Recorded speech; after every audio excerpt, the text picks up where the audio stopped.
بە فیڕۆدانی ئەو گازەی لە کۆمپانیا نەوتیەکانەوە دەردەچێت مەترسی بۆ سەرژینگەی کەرکووک دروست کردووە.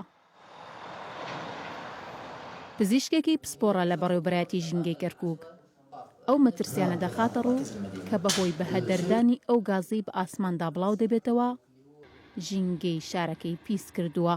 غاز مصاحب للنفط بغازات يحتوي على غازات دفيئة منها غاز الميثان منها ئەو گازەی بەوەی کۆمپانیا نەوتیەکانەوە دەردەچێت و بە ئاسماندا بڵاو دەبێتەوە کۆمەڵێک گازی گەرم و خەتەرناکن بە تایبەت گازی میثان کە 25 جار لە دووەمۆکسیدی کاربۆن ژەهراویترە و ژینگەی کەرکووک زۆر پیسە.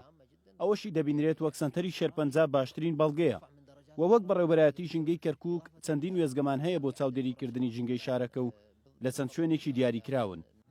مامۆستایەکی زانکۆ ڕایدەگەێنێت کە ڕۆژانە بە ملیارەها دۆلار بەهەدەر دەدرێت بەهۆی بەفیڕۆچوونی ئەو گازەی لە کۆمپانیا نەوتیەکانەوە دەردەچێت لە کاتێکدا پشت بە وڵاتانی تر دەبەسترێت بۆ دەستەبەرکردنی گاز. للأسف الغاز المصاحب لاستخراج النفط يهدر بشكل كبير جدا وهناك خسائر بالمليارات. بەداخەوە ڕۆژانە بە ملیارەها دۆلار بەهەدەر دەدرێت بەهۆی بەفیڕۆچوونی ئەو گازەوە.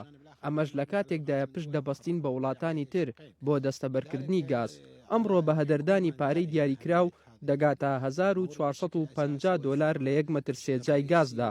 لەوانەیە هەندێک کەس بڵێن پلانی درێژخایەنی دەوێت بەڵام پێویستە حکومەت چارەسەرێکی بۆ بدۆزێتەوە. پسپۆڕانی بواری ژینگە ڕایدەگەێنن سوتاندنی گازی سروشتی بەو شێوەی لە کێڵگەنەوتەکانی باشووری عێراق بەهەدەر دەدرێت بۆتە هۆکارێک بۆ پیسبوونی ژینگە و گۆڕانکاریەکانی کەش و هەوا. هەڵکشانی ڕێژەی توشبوون بە شێرپەنجەش بۆ ئەو هۆکارە دەگەڕێندرێتەوە.